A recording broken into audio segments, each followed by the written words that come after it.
तो चौथा क्वेश्चन में पूछा है कि निम्नलिखित में से कौन एपी है, और यदि कोई एपी है तो इसका सार्वंतर ज्ञात कीजिए और इसके 3 पद भी हम लोगों को क्या करिए, लिखिए। तो सबसे पहले देखेंगे कि सर्वांतर हम लोगों को ज्ञात करने कैसे होते हैं। अगर ये हम सर्वांतर तो जानते हैं कि दूसरे पद में से पहले पद को हम लोग क्या कर देंगे, घटा देंगे। लेकिन बच्चा अगर कोई ये साबित करना होगा कि ये एपी है आकि नहीं है, तब हमारा प्रोसेस क्या हो जाएगा कि कम से कम हम लोग 2 बार डी निकालेंगे। अगर दोनों बार में डी समान आता है तब तो हम कहेंगे कि ये एपी है, अन्यथा कहेंगे कि ये एपी नहीं है। तो डी देख लीजिए, डी का फार्मूला मैंने बताया था नेक्स्ट वाले पिछले वाले वीडियो में कि ये जो होता है ये बड़ा पद यानी कि A2 और माइनस में क्या हो जाता है A1। शुरू में कभी भी A1 नहीं लेना है क्योंकि इसके पहले वाला पद नहीं है। तो डी जो बराबर हो जाएगा बेटा, A2 कितना है 4, ये कितना है 4 और माइनस में कितना 2। अगर बात किया जाए तो ये A1 होंगे, ये A2 होगा, ये A3 होगा और ये कितना हो जाएगा A4 हो जाएगा। तो D बराबर 4 माइनस 2 यानी कि D बराबर इसमें आ जा रहा है 2। तो देखेंगे क्या दूसरे बारी में भी D समान आ रहा है क्या। तो D बराबर एक बार A2 लिए हैं तो अब ले लेंगे हम लोग क्या चीज A3 और माइनस में इससे बिल्कुल एक कम यानी कि A2। तो जो D बराबर हो जाएगा A3 कितना है 8 और माइनस में कितना हो जाएगा 4। तो जो D बराबर हो जाएगा वो आ जाएगा कितना 4। अब यहाँ पे देखिए, यहाँ पे D जो है दोनों बार डिफरेंट आया है, एक बार D आया है 2 और एक बार D आया है कितना 4। तो ये सर्वांतर है नहीं क्योंकि समान अंतर है ही नहीं।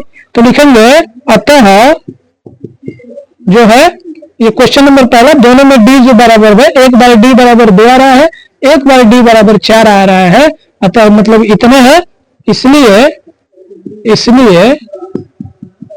यह एपी नहीं है। तो इसके आगे बस इतना भी लिख सकते हैं कि एपी नहीं है, या इतना भी लिख सकते हैं तो आपको बोर्ड के एग्जाम में अच्छा नंबर आएगा। अगर दूसरे नंबर की बात किया जाए कि इसका 3 पद निकालिए, तो ये एपी होता तब नहीं हम 3 पद निकालते, क्योंकि उसमें बोला है कि यदि एपी है तभी 3 पद निकालिए, अन्यथा पद हमको ना निकाल करके दिखाइए। तो ये एपी है ही नहीं, तो नहीं है तो इसका 3 पद नहीं निकलेगा। अब अगले वीडियो में ये देखिए इसका, तो इसका D बराबर हम लोग क्या कर लेंगे बेटा, D बराबर A2 यानी कि A2 और माइनस में कितना हो जाएगा A1। तो जो D बराबर हो जाएगा बेटा दूसरा पद यानी कि ये दूसरा पद है, तो 5 बटा में 2 और माइनस में कितना हो जाएगा 2, नीचे कुछ नहीं है तो कितना मान लेंगे 1। तो ये जो D बराबर आ जाएगा ये एलसीएम हो जाएगा 2, तो 2 से 2 कट गया, 1 से ऊपर गुणा करेंगे तो ये हो जाएगा 5, माइनस में 2 और 2 दूनी के कितना 4। तो जो D बराबर हो जाएगा वो 1 और बटा में कितना आ जाएगा 2। देखेंगे क्या दूसरे बार में भी सर्वांतर समान आ रहा है, तो हम लोग देखेंगे आपके तीसरा पद घटा दीजिए, तो D जो बराबर हो जाएगा वो हो जाएगा A3 और माइनस में कितना A2। तो जो D बराबर हो जाएगा A3 कितना है 3 और माइनस में 5 और बटा में कितना 2। D बराबर यहाँ पे कुछ नहीं है तो 1 मान लेंगे, तो ये हो जाएगा 3 गुना के 6 और माइनस में कितना 5, यानी कि D बराबर हो जाएगा 1 बाई कितना 2। ठीक है। अब देखेंगे यहाँ भी D बराबर 1 बटा 2 आया है और यहाँ भी D बराबर 1 बटा 2 आया है, तो दोनों में तो अंतर समान है ना। अगर बहुत अधिक करेंगे तो आप तीसरा भी, अगर आप अपने समझदारी के लिए करेंगे तो तीसरा भी, जैसे कि एक अगर हम लोगों को D बराबर निकालना हो तो एक बार A4 और माइनस में कितना कर लेंगे A3। तो जो D बराबर हो जाएगा कितना हो जाएगा, A4 है 7 बटा में 2 और माइनस में उससे पहले वाले यानी कि 3। तो जो D बराबर आ जाएगा एलसीएम 2 हो जाएगा, तो 7 और 3 गुना के कितना 6। तो जो D बराबर आ जाएगा 1 और बटा में कितना आ जाएगा 2। तो देखो तीनों में तो अंतर समान ही आ रहा है ना, अतः ये सर्वांतर है। सर्वांतर है तो हमको 3 पद ज्ञात करना होगा। तो हम जानते हैं कि कोई भी पद निकालने के लिए अगर मान लीजिए कि हमको पहला दूसरा तीसरा चौथा पद ज्ञात है, तो हमको 5वां पद अगर ज्ञात करना होगा तो इससे 1 कम लिखेंगे, यानी कि A4 और प्लस में हम लोग क्या लिख देंगे D।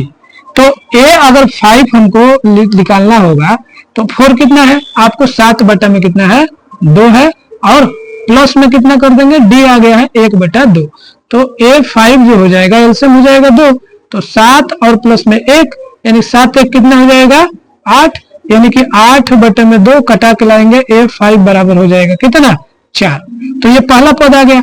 अगर आप A6 निकालते हैं, 3 पद निकालना है तो 4 तो है और 4 3 7, 7वें पद तक जाना है।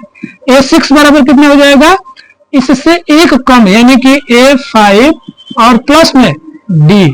तो A5 कितना आया है भाई साहब 4, तो A6 इक्वल टू A5 आ गया है कितना 4 और प्लस में D है 1 बाई कितना 2।